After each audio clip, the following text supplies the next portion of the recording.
Oke, halo, selamat siang buat teman-teman yang nonton live kita. Hari ini kita bakalan coba sharing nih dengan salah satu pembicara dan ya pastinya penulis yang cukup familiar di pasar modal, yaitu dengan Mas Rian Filbert. Nah, ini kita coba mau connect dengan Mas Rian ya. Bentar. Nah, buat yang nanya, hari ini materinya apa? Hari ini kita bakalan bahas harga saham pada turun nih, resesi atau opportunity. Oke, selamat siang Mas Rian. Waduh, lagi di jalan. Ya, bukan. Ini Oke, tadi biasanya kalau saya live gitu, saya cari satu tempat yang menjadi langganan saya di areal oke, Tangerang. Nah itu saya biasanya di sana karena sinyalnya cukup stabil dan ternyata oke. aturan mulai hari ini berdasarkan aturan PSBB tidak lagi boleh untuk di dalam di dine in. Artinya, aduh saya Oke, sudah kadung sudah tinggal 10 menit daripada saya pulang dan nggak keburu gitu ya. Ya udahlah saya stay di mobil aja untuk bisa sharing bersama IDX Sulteng di siang hari ini. oke. Terima kasih Gitu. banget nih Mas Rian Ya, udah sama-sama. bela-belain ya, buat meluangkan waktunya. Sama untuk Sama-sama. di Sulteng juga update-nya, tapi mungkin belum semasif di Jakarta ya. Kita masih terbatas. Ya, Kalau ada ya. keluar orang yang keluar rumah nggak pakai masker itu disiram Mas, pakai nggak tanggung-tanggung pakai water cannon. Oh, Jadi kalau ya, ya. sakitnya juga iya. Disuruh push up kalau di sini. Di Oh di gitu. Jakarta itu di Jakarta sudah Oh, lumayan cukup tegas karena hampir di setiap daerah-daerah itu setiap jalan itu sudah akan ada Satpol PP bersama dengan aparatur lain seperti polisi juga dan juga tentunya oh, ada tentara juga ya itu untuk menjaga agar harus pakai masker lalu juga untuk mobil tidak boleh lagi kendaraan itu full jadi hanya batasnya 50% dan harus selang-seling jadi ada yang di depan ada yang di oke, belakang ada yang di paling belakang lagi kira-kira gitu. oke, Mari kita oke. patuhi biar kita semua bisa segera melewati ini semua. Saya kira seperti itu ya. Iya, iya benar. Minggu ini Mas Rian udah push up berapa kali, Mas? Oh, aduh, saya setiap hari ada push up sama skipping. Itu tanpa Oh, disuruh gitu udah push tanpa up sama disuruh ya. skipping. Udah nggak Oke, usah disuruh itu. yang push up disuruh enggak ya? Belum. Oh, Enggak. enggak. Enggak. Ya. Oke, iya. Oke, jadi kita terima kasih sekali lagi buat Mas Rian Sama-sama. Gilbert yang sudah berkesempatan buat mau nih sharing sama teman-teman investor. Baik. Hari ini kita mau bahas nih, hari ini kan IHSG turun lagi ya. Nah, di tengah Baik. penurunan harga saham ini nih, ini menurut Ya. Mas Rian ya atau pandangan Mas Rian, ini sebenarnya resesi atau opportunity sih buat investor? Baik. Ya, jadi saya sebelum mengawali untuk sharing saya di hari ini sudah sharing ketiga live bersama teman-teman dari Oke, IDX Ilan di banyak tempat sudah Jawa Barat juga oke, ya lalu juga Babel dan tentunya dari Sultan. Saya mau cerita dengan hal yang berbeda. Jadi pada beberapa waktu yang lalu di Amerika ada dua orang wanita yang mungkin dia pulang kerja terlalu malam oke. sehingga dua orang wanita ini di tempat yang kurang lebih sama itu diperkosa. Hmm. Ah, dua orang ini mengambil makna dia diperkosa menjadi dua hal yang perlu kita pelajari. Orang yang pertama, wanita itu menjadi merasa dirinya sudah tidak lagi berharga. Dia merasa bahwa dirinya sudah tidak sempurna, adalah korban pelecehan seksual dan lain sebagainya. Dan akhirnya depresi. Barang lama dari kejadian itu dia masuk rumah sakit jiwa dan akhirnya dia meninggal dengan bunuh Oke, diri. Oke, ya, orang kedua ketika sama diperkosa juga model perkosaan seperti apa semua orang itu tinggal dia mengimajinasikan sendiri. Masalahnya adalah orang kedua ini ketika dia diperkosa dia bilang bahwa oke, saya ternyata wanita adalah kaum yang lemah. Ternyata harus mengenal yang namanya self defense bagi seorang wanita. ya, Dan wanita yang kedua ini akhirnya justru menciptakan bela diri self defense apa yang harus dilakukan oleh wanita-wanita lain yang ada di dunia ini bila mau dilecehkan ataupun mau disakiti ataupun mau diperkosa. Akhirnya disebut dengan woman self defense. Dan hari ini banyak sekali women self defense method yang berkembang. Dan ini adalah satu kejadian nyata di Amerika, di mana masalahnya sama, diperkosa, tapi mengambil arti yang berbeda atas suatu peristiwa. Nah, kalau misalnya tadi pertanyaannya ditanyakan bahwa belajar Wing Chun, oh siap, ini jago, ini berarti temennya Bruce Lee, Jet Kundo, dan Ip Man nih kalau suka Wing Chun ya. Tapi kalau misalnya kita mencoba untuk mengambil koreksi pasar, penurunan pasar yang dalam, apakah bagian dari peluang atau menjadi suatu ancaman? Ya, Anda mau menjadi wanita yang pertama, sehingga pada akhirnya menyerah kalah, dan akhirnya hilang uangnya dan mati juga, atau mengambil posisi orang yang kedua, wanita yang kedua, dia justru menciptakan suatu seni bela diri yang simpel bagi seorang wanita. Oh, ternyata wanita itu tidak memiliki kekuatan sama dengan laki-laki. Bagaimana cara memanfaatkan tenaga seorang laki-laki? Itulah woman self defense. Anda mau menganggap sebagai opportunity atau Anda mau menganggap sebagai menjadi sebagai ancaman? Kita mau berada di sebelah mana? Nah, kalau kita mau berangkat dari ancaman, apakah pada hari ini penurunan pasar terjadi pada negara kita? Jawabannya tidak juga. Kita punya banyak teman. Dan atas dasar apa penurunan terjadi adalah akibat suatu ketidakyakinan semua investor di dunia atas semua peristiwa yang terjadi hari ini. Itu yang perlu kita ketahui. Nah, lalu bila kita berbicara bahwa yang namanya ancaman-ancaman ini adalah menjadi sumber ketakutan bagi kita, dibilang salah? Ya enggak. Tapi kita harus tahu bahwa setiap krisis akan mendatangkan orang-orang kaya baru. Dan saya juga mengarahkan kepada setiap orang yang hari ini berinvestasi. Tentunya tidak semua orang berinvestasi mulai dari uang segambreng. Kita mulai dari uang yang kecil. Tapi kita harus berpikir bagaimana caranya kalau kita mau memulai investasi ini mencari peluangnya. Karena apa? Tidak semuanya yang turun adalah peluang. Iya dong, pasti ada yang murah dan murahan. Bagaimana kita menjustifikasi barang murahan yang selama ini kerjanya cuma beberapa orang bersekongkol untuk ya dibilang menggoreng itu ya sebenarnya tidak bisa dibilang menggoreng. Akibat likuiditas yang kecil pada akhirnya terjadi dengan alami. Tapi bagaimana kita bisa akhirnya tahu, oh ini memang harta karun terpendam. Ini adalah satu masalah yang harus kita hindari. Ini adalah yang harus kita tunggu. Nah, itu yang harus kita pikirkan. Dan ini adalah suatu challenge yang kita kembalikan kepada setiap orang. Bagaimana caranya untuk cracking the code? Bagaimana caranya mencari celah? Kalau hari ini banyak orang juga bilang, wah, hari ini zaman lagi susah. Selalu banyak kata-kata seperti itu. Benar nggak? Sekarang, kalau nonton film Dono Kasino Indro yang dari tahun berapa itu, selalu kata-katanya pun sama. Zaman lagi susah. Berarti setiap zaman akan selalu susah bagi siapa? Bagi orang yang bilang zaman ini susah.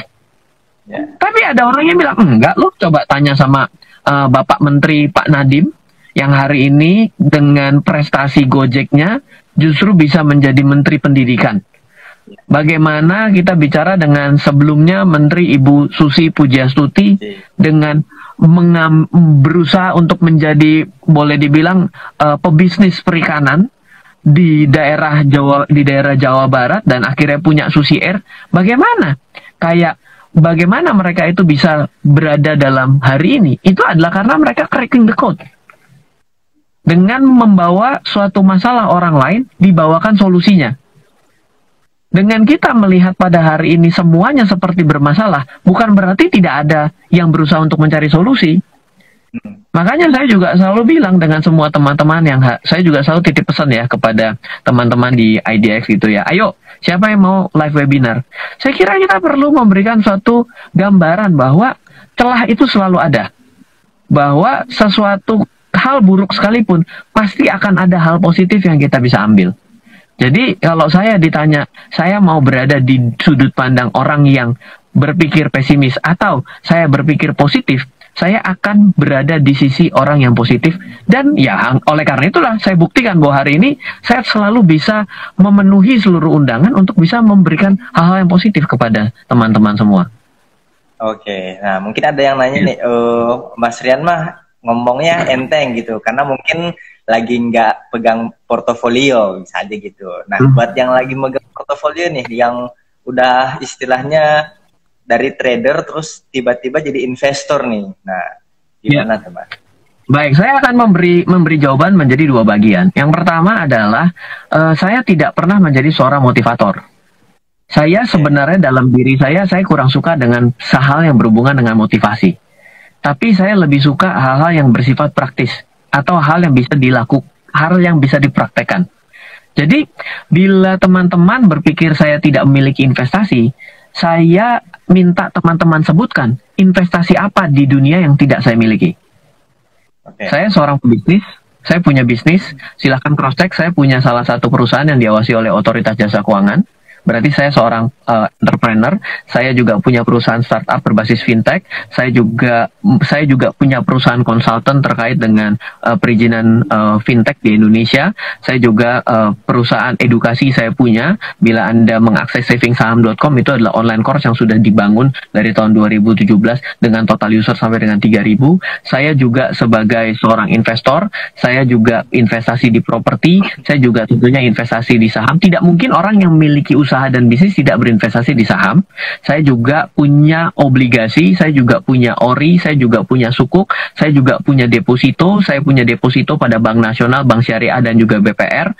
Saya juga punya investasi pada digital asset seperti cryptocurrency. Saya juga saya juga sebagai seorang trader di forex, saya tahu dengan persis pada hari ini emas kembali rebound dan kemarin terkoreksi dalam beberapa hari. Saya tahu persis bahwa digital asset seperti cryptocurrency kemarin sempat menyentuh support dan kembali naik. Saya juga tahu persis bahwa oil pada perdagangan kemarin, minyak kontraknya yang di bulan ini adalah mengalami minus, mengalami penurunan. Saya tahu. So, bila Anda berpikir bahwa saya ini modal ngomong doang, menurut saya tidak mempresentasikan berapa besar portofolio. Hal yang berbeda.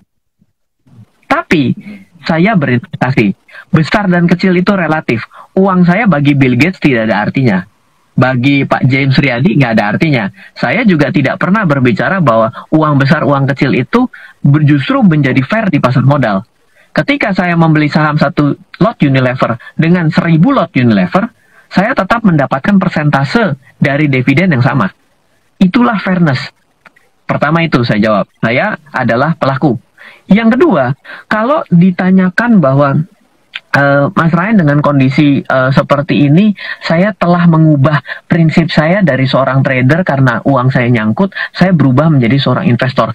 Inilah kesalahan terbesar pertama yang telah Anda lakukan, yaitu mengubah suatu maksud dan tujuan ketika Anda membeli, berubah menjadi maksud yang lain.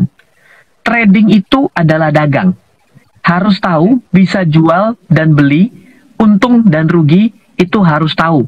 Bahwa kita bisa untung dan rugi pada saat dagang. Dan ternyata, mengubah gaya menjadi seorang investor, karena sahamnya nyangkut, karena membeli saham yang katanya paling blue chip seantero jagat, dibeli, lalu berubah menjadi investasi, yang semula cuma pingin invest ataupun trading 2 hari, maka sebenarnya kedisiplinannya sudah cedera di awal. Jadi pelajarannya adalah, yang pertama adalah uang besar dan kecil, pasar modal menerima dengan fair. Yang kedua, pelajarannya adalah jangan pernah di kemudian hari, kalau hari ini sudah terlambat, mengubah strategi investasi berubah jadi trading, trading berubah menjadi investasi. Itu adalah kesalahan yang fatal. Jadi, syarat menjadi seorang trader adalah begitu dibeli, kena stop loss-nya, jual. Investor sudah tahu naik, harganya bisa naik bisa turun. Begitu naik, tadinya mau investasi buat nikah 5 tahun lagi, jual dulu kali ya, kan udah untung. Sama penyakitnya. Pada akhirnya kita hanya akan mengoleksi barang rugi dalam portofolio kita. Jadi jangan lakukan itu. Nah, bagaimana sekarang kondisi sekarang kan untuk saham-saham yang dianggap blue chip, ya bisa dibilang volatilitasnya itu lumayan tinggi gitu kan. Jadi ketika tadi Mas Ryan sampaikan, ya udah kalau take profit udah menyentuh angka yang kita untuk take profitnya dijual, begitupun juga stop loss. Nah, banyak yang berpikir ketika stop loss, tapi ini secara fundamentalnya bagus loh, average. Turun lagi, average lagi. Nah, itu seperti apa, Mas? Ya, jadi dalam ini sudah berbicara ke bagian kedua yang disebut dengan money management. Jadi money management itu pertama kita mengenal yang namanya stop loss. Memang ketika ada yang namanya jebol support itu tidak ada namanya averaging down. Ada tipikal pertama orang yang tradernya adalah trader stop loss. Jadi taking profit stop loss. Sedangkan ada trader kedua yang disebut dengan averaging down dan trailing stop. Jadi kalau dia averaging down, dia melakukan trailing stop. Jadi ke atasnya pun dikawal. Jadi begitu dia naik, begitu dia turun X%, maka dia akan exit sebagai taking profit. Metode disebut dengan mengamankan keuntungan. Stop loss, kalau orang melakukan averaging down, pertanyaannya adalah sampai sejauh mana money management dari averaging down ini akan dilakukan. Misal, saya coba sharing dengan metode yang teman-teman bisa baca juga. Nah, saya coba sharing dari buku Investasi Saham ala Swing Trader Dunia, salah satu dari 17 buku yang saya tulis. Buku Investasi Saham ala Swing Trader Dunia, saya menggunakan 4 support, yaitu average 10, exponential moving average 30, moving average 60, moving average 200. Bila Anda membeli di exponential moving average 30, Anda harus ukur dulu. Moving average 60 ini lebih jauh dari batas toleransi stop loss Anda atau tidak. Misal, batas toleransi stop loss adalah 5%. Ternyata jarak antara exponential moving average 30 dengan moving average 60 adalah 8%. Maka yang harus Anda ikuti stop loss-nya adalah stop loss-nya, bukan moving average-nya. Karena apa? Risk-nya menjadi besar. Tapi, kalau exponential moving average 30 dengan moving average 60, selisihnya kurang dari 5%, maka Anda punya keputusan apakah Anda mau melakukan averaging down pada moving average 60. Sehingga ini bagian dari strategi manajemen portofolio kita. Jadi ini metode yang kedua yang disebut dengan melakukan averaging down. Nah, ada juga namanya ada yang dibilang adalah metode cut and switch. Kalau bukan cut and switch mungkin bisa dibilang dengan yang namanya netting. Caranya adalah Anda tidak melakukan averaging pada saham yang tersebut yang sudah turun. Tapi Anda melakukan averaging dengan membeli saham lain. Tujuannya apa? Agar melakukan diversifikasi bila mana ternyata di saham pertama Anda salah, di mana support dan resisten yang ditetapkan adalah keliru, maka Anda mungkin saja benar di saham kedua dengan menerapkan taking profit dan stop loss pada saham kedua. Dan bila saham kedua sudah untung dan saham pertama masih rugi, maka silakan di netting. Dengan motivasi pertama adalah mengamankan keuntungan atau disebut dengan protect your capital ataupun bisa juga protect your profit. Seperti itu. Oke. Ya. Nah, ini udah lumayan berat nih topiknya. Iya kan nanyanya berat, jawabnya berat, pasti. Jadi buat temen-temen nih yang nonton live kita hari ini bisa langsung aja menanyakan atau ada hal yang kepada boleh. Mas Ryan ya, Mas Ryan, jangan Mas. Saya ingat banget tuh Mas Ryan nggak mau banget panggil Mas Rian ya.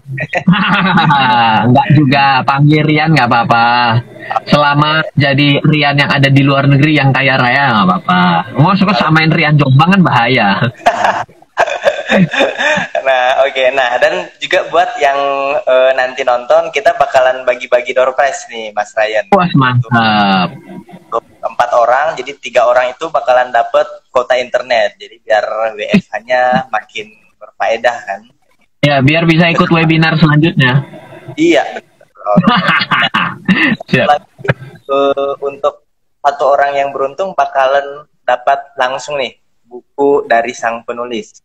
Buku dengan judul Investor Blueprint. Nah, nanti siap. Gratis langsung dikirimkan ke alamat pemenangnya. Gitu. Mantap. Nah, ini ada yang udah makin masuk ke teknis nih, Mas Ryan. Ini ada pertanyaan dari Christian_BP. Mas Ryan mau nanya, kalau kondisi seperti sekarang, taking profitnya maksimal yang logis berapa persen ya? Iya, baik. Ini adalah kesalahan ketiga. Oh, saya ini semua ngebredelin salahnya orang gimana ini? Jadi gini ya, dalam membuat atau menerapkan taking profit, itu harus yang realistis. Ini temanya nih banyak yang nanya trading ya. It's okay, nggak apa-apa. Dalam menerapkan taking profit, harus menerapkan skema taking realistis. Banyak orang itu menerapkan taking profit seperti supir angkot. Supir angkot itu kan selalu begini, pokoknya setoran minimum 100.000. Apapun yang terjadi, saya pokoknya harus 100.000. Mau badai, mau hujan, mau lagi apa, pokoknya 100.000. Apa dampaknya ketika kita menerapkan metode kayak gitu? Kita suka meniadakan atau tidak mau memperdulikan yang namanya faktor risiko. Jadi, sebenarnya kalau Anda mempelajari metode trading yang saya lakukan dan yang saya sharing, setidaknya kalau Anda mau belajar trading sama saya, Anda harus beli tidak satu buku. Satu, judulnya adalah Investasi Saham ala Swing Trader Dunia. Yang kedua, Trading versus Investing. Yang ketiga, judulnya adalah Workbook Analisis Technical. Yang keempat yang sudah agak sulit dicari, itu judulnya adalah Why Woman as a Trader and Men as an Investor. Ada 4 buku yang harus Anda baca. Apa yang saya coba bagikan sebenarnya sangat sederhana. Ketika Anda mau menerapkan taking profit, yang pertama kali Anda harus lihat adalah mana resistennya.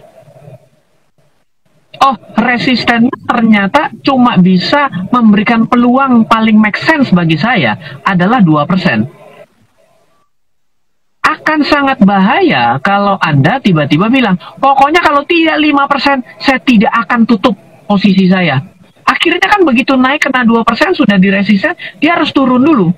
Anda akan rugi menunggu waktu, dan turun itu resiko untuk turun lebih rendah dari harga pembelian Anda. Makanya tidak bisa menerapkan taking profit seperti gaya supir angkot, yaitu menerapkan dengan mana urus berapa, pokoknya taking profit 7%. Gak bisa. Menurut saya, Anda akan melewati 2 hal. Satu, Anda men-challenge, memaksakan hidup Anda, memaksakan keinginan Anda terhadap pasar. Satu. Yang kedua, Anda akan mungkin mendapati membeli dengan menahan pada waktu yang lebih lama. Sehingga konsep dari trading plan-nya, konsep daripada support dan resistannya menjadi expired dengan sendirinya karena Anda salah dalam melakukan analisa itu. Wah, ini pertanyaan IDX Sultan berat semua, mantap. Siap. Waduh, nah ini ada yang mengkaitkan tadi nih, tadi kan Mas Ryan bahas oil nih. Nah, ini oil udah jatuh Mas Ryan, apakah IHSG juga akan turun lebih dalam dan dampaknya terhadap harga saham gimana nih? Nah, tanggung jawab tuh. Baik, ya, baik. Pertanyaan ini kita akan jawab dengan beberapa sudut pandang. Yang pertama, mari kita top down analysis atau makroekonomi terlebih dahulu. Bahwa dengan yang namanya oil turun, ini sebenarnya adalah merespon dari pemakaian oil itu sendiri di dunia. Oil digunakan pada kendaraan dan industri, betul dong ya? Di mana kendaraan dan industrinya pada hari ini akan melambat karena efek dari orang tidak boleh keluar rumah yang terjadi bukan hanya di Asia, bukan di Jakarta, bukan hanya di Indonesia, tapi di seluruh dunia. Jadi oil merespon bahwa dengan turunnya kondisi pada saat ini, mereka semua para pelaku melihat bahwa oil akan kurang secara demand and supply dalam beberapa bulan ke depan. Oleh karena itulah kenapa pada saat ini oil turun. Yang kedua, kalau kita berbicara dengan sektor energi ini kalau ikutin Undang-Undang Dasar 1945 saja, maka sektor yang mempengaruhi hajat hidup orang banyak itu harus dikelola oleh tanda kutip terbersih oleh negara. Kenapa? Jawabannya high risk sector. Kalau high risk sector, maka sebenarnya kita sudah tahu semakin resikonya tinggi, maka potensi untungnya akan semakin tinggi. Jadi bila pada hari ini Anda tidak memiliki pengetahuan yang cukup terkait dengan high risk sektor ini, maka sebenarnya tidak terlalu disarankan Anda untuk bisa memiliki ataupun berinvestasi pada sektor-sektor yang high risk ini. Jadi itu akan related kepada saham-saham yang berhubungan dengan energi. Saham-saham berhubungan dengan energi akan terdowngrade dengan sendirinya ketika harga komoditinya mengalami penurunan. Jadi terjadi transfer pricing. Padahal belum tentu perusahaannya kenapa-napa. Padahal belum tentu juga dia tidak untung. Jadi lebih kepada sentimen terhadap market transfer pricing dari harga komoditinya. Kalau tidak terlalu ngerti akan menjadi worry, lebih baik ya jangan ikut-ikutan. Ya, benar. Nah, kalau boleh tahu nih, Mas Ryan sendiri masuk atau investasi di pasar modal di tahun berapa, Mas?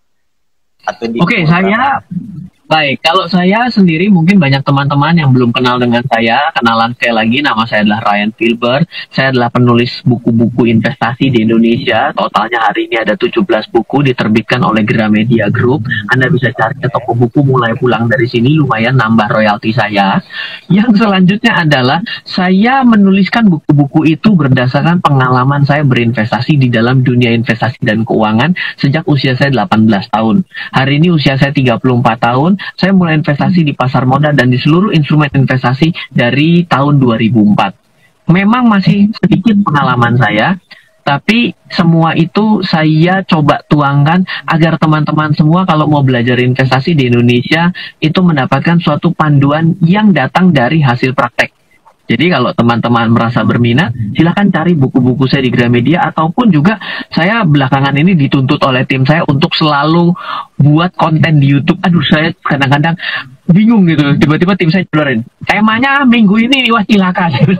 Jadi saya selalu membuat konten. Silakan Anda belajar kalau mau dengan sangat senang hati kalau saya bisa sharing. Oke, coba kita flashback lagi ke 38 tahun lalu. Enggak ya? 38, umur saya 34. Siap.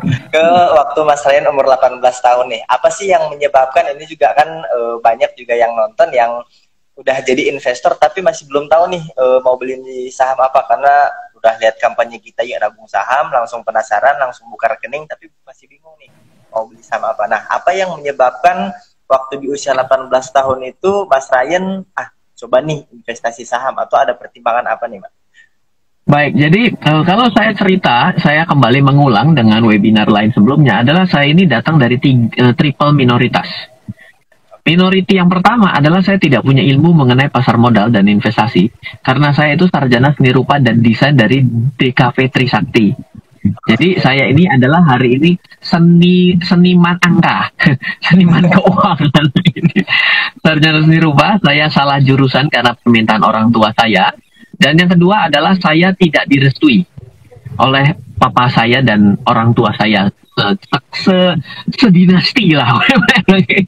Kenapa? Karena ada salah satu tante saya yang bangkrut dari saham, sehingga mengatakan bahwa punya keyakinan bahwa saham itu adalah tempat judi, sehingga saya tidak direstui. Yang ketiga adalah saya tidak punya uangnya. Jadi saya pada hari itu karena tidak direstui, tidak punya ilmunya, mana mungkin akan, sehingga saya dagang, saya punya bisnis saya bisnis online pada hari itu, saya pemain handphone, jadi saya punya uang, saya bilang, terus kalau udah punya uang diapain? Biasa dong, orang-orang itu kalau punya uang itu cenderung, namanya sih, apa ya, dia ini jadi boros. Terus saya bilang, terus orang-orang kaya di dunia ini kalau biar uangnya bisa bertumbuh dan menjadi orang kaya, gimana caranya ya? Ternyata salah satunya adalah berinvestasi di pasar modal ataupun di capital market. Iya, mulai dari alasan sederhana itulah kenapa saya belajar. Ketika saya belajar pertama kali, obstacle selanjutnya sudah di-tackle dari keluarga, itu di-tackle dari luar. Biaya untuk ikut kelas, seminar, itu mahalnya luar biasa. Habis itu baca buku-buku itu bahasanya itu seperti mau mengasih tahu bahwa mereka ini sudah jago. Isinya kalau nggak pamer, dia juga ngasih taunya itu adalah kalau mau tahu lebih lanjut, ikut seminar saya. Wah, ini kurang ajar, saya bilang ini. Bukunya sudah susah ilmunya, ngejelimet, Dan kayak gini, lalu saya janji, saya sumpah, tanda kutip nih, saya sumpah dulu. Kalau suatu saat saya bisa mengenal, mengerti, memahami, dan mengimplementasikan dalam hidup saya terkait dunia keuangan dan investasi, saya mau nulis buku. Jadi sebenarnya buku-buku yang saya tulis ini adalah karena saya menepati sumpah saya dulu. Anggap aja ini kayak Pati Gajah Mada sama Sumpah Palapa itu loh. Nah itu otomatis kan ketika Mas Ryan masuk 2004 pada saat krisis tuh di 2008 yang katanya banyak orang kaya dari tahun 2008, Mas Ryan di situ termasuk orang yang portofolionya lagi turun atau lagi nggak pegang portofolio sehingga pas harga saham turun Mas Ryan langsung masuk sehingga sekarang di salah satu orang terkaya nih. Ya, pertanyaannya bagus dan ada yang terakhir adalah kita aminkan terlebih dahulu. Oke, baik, saya akan coba cerita pengalaman saya 2004-2008. Pada tahun 2008 saya adalah orang paling beruntung di dunia. Kenapa? Karena saya berhasil membeli salah satu reksadana saya di titik terakhir, hari terakhir titik tertinggi Bursa Efek Indonesia di tahun 2008. Oke. Saya adalah salah satu orang yang paling beruntung di dunia karena berhasil membeli salah satu produk reksadana saham di titik tertinggi, di titik hari terakhir indeks harga saham gabungan di titik tertingginya. Beruntung kan? Kenapa beruntung? Karena bisa cerita hari ini, gitu. Nah, tapi jadi pada hari itu kalau ditanya apakah ilmu saya sudah lebih baik daripada hari ini, jawabannya tentu tidak. Saya pada hari itu masih tergolong pemula, pengetahuan baru 4 tahun, dan lebih banyak hanya belajar mengenai analisa teknikal. Pada hari itulah saya mulai belajar banyak hal. Oh, ternyata fundamental perusahaan itu perlu sekali untuk melihat laporan keuangan sebuah perusahaan. Ternyata pada saat masa yang buruk, perusahaan yang memang tadinya buruk tapi dibagus-bagusin, menjadi buruk dan tidak bisa kembali lagi, until today. Yang kedua adalah ketika mempelajari laporan keuangan perusahaan dan kita juga mengerti market timing yang bagus, kita ternyata berhasil untuk keluar lebih cepat. Pada tahun 2008 ke 2009, portofolio saya sudah recovery. Untung tidak, tapi recovery syukur. Karena banyak yang rugi kan, saya recovery. Jadi suatu hal yang harus saya syukuri. Nah, lalu ada pesan ketiga yang saya bisa sampaikan dari penurunan portofolio dan juga krisis tahun 2008. Bila Anda di tahun 8 ternyata berani terus berinvestasi, tidak perlu menunggu sampai 2011 ataupun 2010 untuk recovery. Jadi, bila nanti di suatu saat kita tidak pernah berharap, siapapun tidak berharap, Ibu Sri Mulyani tidak berharap sebagai menteri yang mengawal keuangan Indonesia, Bapak Presiden juga tidak pernah berharap. Ternyata indeks harga saham gabungan turun sampai dengan titik yang lebih rendah lagi daripada penurunan yang terjadi bulan Maret. Tapi Anda terus berani membeli berdasarkan sejarah dari tahun 1990. Anda kemungkinan lebih cepat untuk untung atau pulih kembali. Pesannya. Sekarang masuk bisa dikatakan hampir menyerupai 2008, Mas?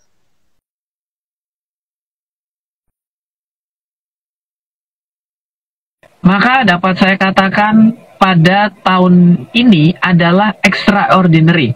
Kenapa? Karena tidak pernah terjadi krisis yang sama terulang kurang lebih baru 1 abad yang lalu, tepatnya pada tahun 1918. Dibilang sama persis dengan 2008, saya jawab tidak. Kenapa? 2008 yang sakit adalah pasar keuangannya. Tapi tidak sakit secara sektor realnya. Tapi kalau pada hari ini, demand and supply itu langsung berdampak kepada masyarakat. Kenapa? Masyarakat kita, teman-teman kita pada hari ini banyak yang sudah tidak lagi bekerja karena di PHK tanpa suatu hal yang bisa menghappykan mereka. Ada sebuah usaha yang tadinya baik-baik saja, omset lagi tinggi-tingginya tiba-tiba zero, become almost zero. Contohnya di industri pariwisata. Hotel-hotel bintang 5 pada hari ini sudah merumahkan karyawannya bukan 1 bulan, sudah 2 bulan. Jadi ada yang tidak makan 3 bulan. tidak makan dalam artinya tidak mendapatkan penghasilan. Jadi ini akan langsung berdampak kepada demand and supply secara langsung, bukan hanya pada sektor keuangan. Jadi kalau ditanyakan apakah sama seperti 2008, bila ini berkepanjangan, menurut saya menjadi lebih parah dari 2008. Oke. Sorry itu saya agak sedikit berita buruk. Ya. Tapi mau menganggap sebagai opportunity atau sebagai ancaman, silakan Anda tentukan. Tapi kalau kita lihat dari pemerintah juga nggak tinggal diam ya, udah mengeluarkan berbagai stimulus, kebijakan untuk biar market bisa normal lagi. Nah, cuman kita lihat kondisi pasar kedepannya seperti apa. Nah, tadi kan Mas Ryan udah catat 17 buku ya Mas. Ada rencana nambah lagi nggak Mas? Ya baik, jadi sebenarnya kalau tidak ada halangan, bulan ini harusnya saya sudah keluar satu buku baru yang saya tulis bersama dengan teman-teman saya ataupun murid-murid saya. Jadi kan tentunya harus ada yang namanya regenerasi. Saya ingin sekali bahwa pendidikan itu tidak berhenti. Just in case saya meninggal dunia dan selesai pendidikannya, saya tidak menginginkan itu hal itu terjadi. Kita semua selalu harus bisa memitigasi risiko, menganalisa risiko. Saya ingin agar terus terjadi berkelanjutan, bahwa ilmu yang diturunkan itu adalah doa yang terbaik bagi si yang menurunkan ilmunya. Saya juga kepingin didoakan, gitu. Jadi artinya yang saya lakukan adalah buku ke-18 ini adalah istimewa karena investasi di pasar modal dan trading di pasar modal bukan hanya dengan menggunakan gaya Ryan, tapi menggunakan gaya 8 orang, yaitu 7 lagi adalah murid-murid saya. Itu buku ke-18. Sebenarnya buku ke-19 pun saya tulis dan ngantri. Yaitu disebut dengan Investment Crisis Protocol.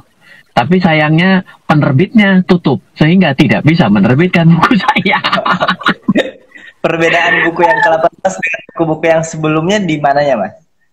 Baik, jadi gini. Di buku ke-18 itu karena saya membebaskan kepada murid saya selalu bilang sama semua orang begini. Jangan mengikuti gaya saya. Tapi coba pelajarilah dan apa yang bisa diambil, silakan lakukan dengan gaya sendiri. Dan saya mengundang teman-teman yang menulis itu yang memang memiliki gaya men-screening saham, gaya men-trading saham, gaya berinvestasi saham, psikologi trading dan psikologi investing yang berbeda dari saya. Saya bilang, kalau kamu nulis gaya saya, berarti kamu niru saya. Jadi silakan walaupun ikut dengan saya dan menjadi bagian dari murid saya, tulis dengan apa yang kamu alami. Makanya ini menjadi sangat menarik, ada 8 karakteristik yang terlihat sekali dalam buku itu. Karena ketika mereka mengumpulkan naskah, begitu saya baca saya langsung kaget. Saya nggak sangka loh, ternyata dia ini orangnya filosofis. Saya nggak sangka loh, ternyata dia menggunakan data analytical yang lebih keren daripada yang saya udah pakai. Ajarin dong. Jadi gitu. Kira-kira kayak gitu. Nah, dari 17 buku yang udah Mas Ryan terbitin nih, untuk investor pemula, kira-kira buku apa sih yang harus diselesaikan duluan, dihatamkan istilahnya? Wah, ini justru adalah yang saya tunggu-tunggu pertanyaan ini sehingga saya bisa jualan buku-buku saya ya. Yang pertama, kalau teman-teman menjadi sangat pemula mengenai saham, coba baca buku Yuk Belajar Nabung Saham. Oke. Yang kedua, bila teman-teman khawatir akan penurunan pasar, maka teman-teman coba cari buku judulnya lah The Secret Stock Market in Century. Di minggu ini akan ada satu vlog saya yang membahas mengenai buku ini. Silakan coba cek di YouTube channel saya di Ryan Filbert. Nanti kita akan bahas mengenai isi dari buku ini, yaitu The Secret Stock Market in Century. Yang ketiga, bila teman-teman ingin belajar mengenai laporan keuangan secara benar-benar komprehensif, maka baca, karena ini bukunya step by step dan bisa langsung diaplikasikan pada kondisi hari ini. Bukunya judulnya adalah Investasi Saham ala Fundamentalis Dunia. 4. Bila teman-teman ingin mencoba untuk mencari kesamaan data dari semua yang dilakukan oleh pemerintah kita, mulai dari menaikkan harga bahan bakar, menurunkan harga bahan bakar, menaikkan suku bunga, menurunkan suku bunga, dan lain sebagainya, bacalah buku yang dibagikan oleh IDX Sultan, sekarang namanya adalah Investor Blueprint. 4 buku ini adalah buku wajib untuk Anda belajar investasi dengan urutan yang tadi saya sudah kemukakan. Oke. Untuk bahasanya nih Mas, nah ada yang nanya juga, wah beberapa buku yang beredar di luar sana kan pakai bahasa yang istilahnya apa itu misalnya stock split, apa itu support, apa itu resisten, yang untuk orang awam pun atau orang yang baru mau masuk itu wah udah ngeblank nih pas lihat bukunya nih apa istilahnya. Baik. Nah, dari buku-buku tersebut yang paling mudah Mas dicerna. Oh, buku yang paling mudah. Jawabannya sebenarnya 17 buku saya semuanya mudah dicerna. Jawabannya seperti itu. Yang kedua, kalau Anda pada saat ini mengikuti Instagram Live ini, kita sedang berbicara hal-hal topik yang sebenarnya berat sekali, yaitu investasi, trading. Apakah teman-teman bisa mengikuti atau hanya pada beberapa bagian tadi di awal yang cukup berat, misalnya trailing stop, stop loss? Kalau Anda merasa bahwa apa yang disampaikan pada saat ini mudah, maka bukunya pun akan seperti yang kita bahas. Saya selalu berusaha untuk menyederhanakan sesuatu. Karena apa? Karena saya tahu tingkat literasi dan inklusi pasar modal di Indonesia adalah yang paling rendah dari industri jasa keuangan lain. Jadi saya harus berbicara seperti dengan orang yang sangat tidak tahu sama sekali. Itulah motivasi saya dalam terus menulis dan berbagi kepada semua orang. Seperti itu. Ya, baik. Mulia sekali ya. Enggak juga. Enggak juga. Ada yang nanya nih, Mas Ryan yang baru jadi trader saat kondisi sekarang gimana nih? Nah. Oke, kalau Anda menjadi trader, sebenarnya trader itu tidak pernah lekang oleh waktu seperti lagunya Chris Patih. Jadi kapanpun Anda mau trading, itu selalu ada momennya.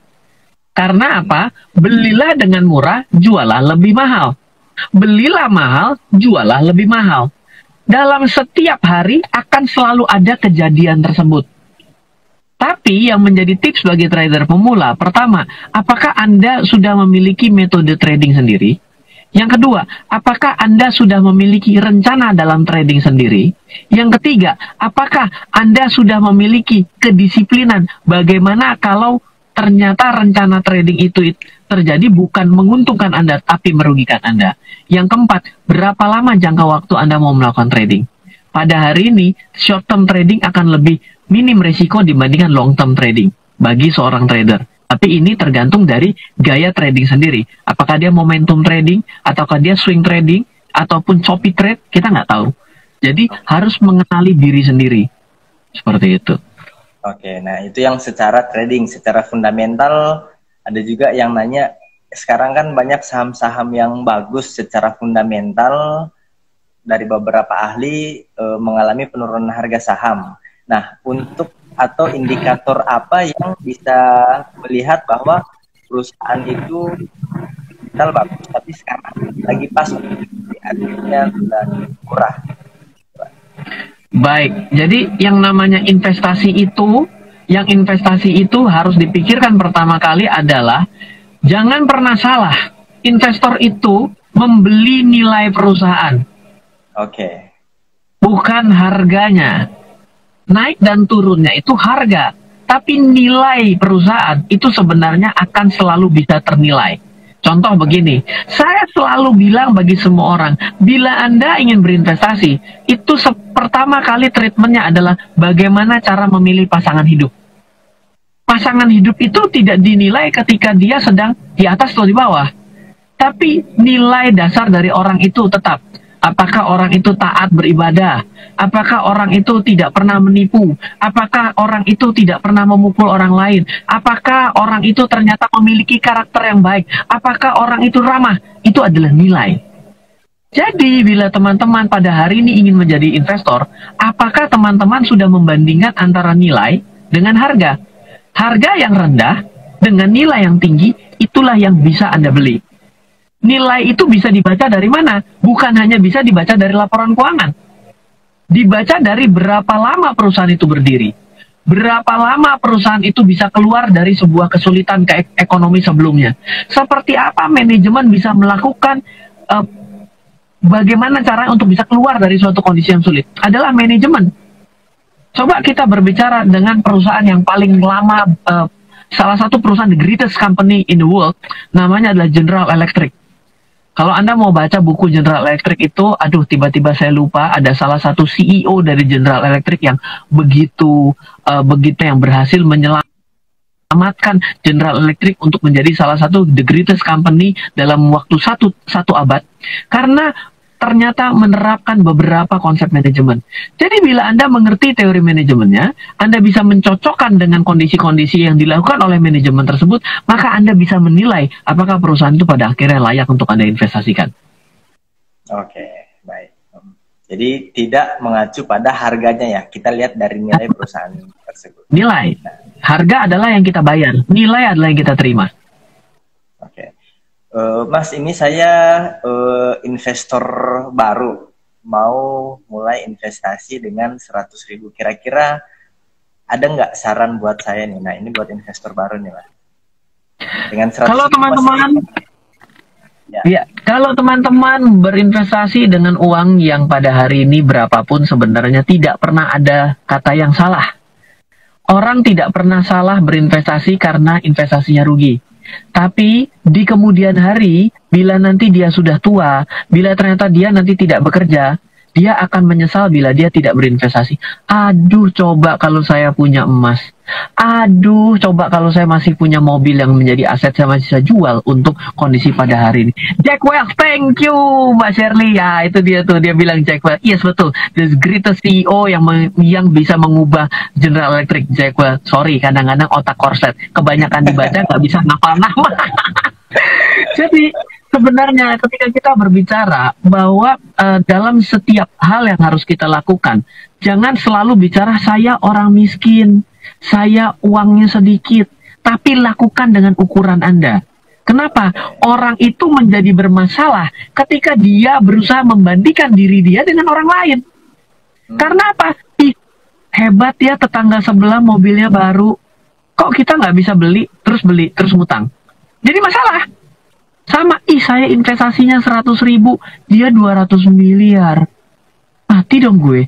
Kapan sampai mati saya tidak pernah punya uang itu. Gak apa-apa, mulai dulu.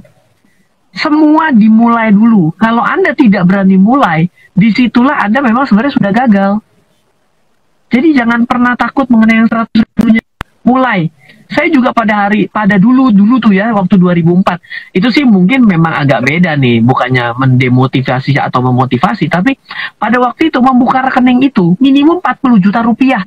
Coba bayangkan bila pada hari ini Anda ditemukan harus membuka rekening 40 juta rupiah, Anda kepingin sekali.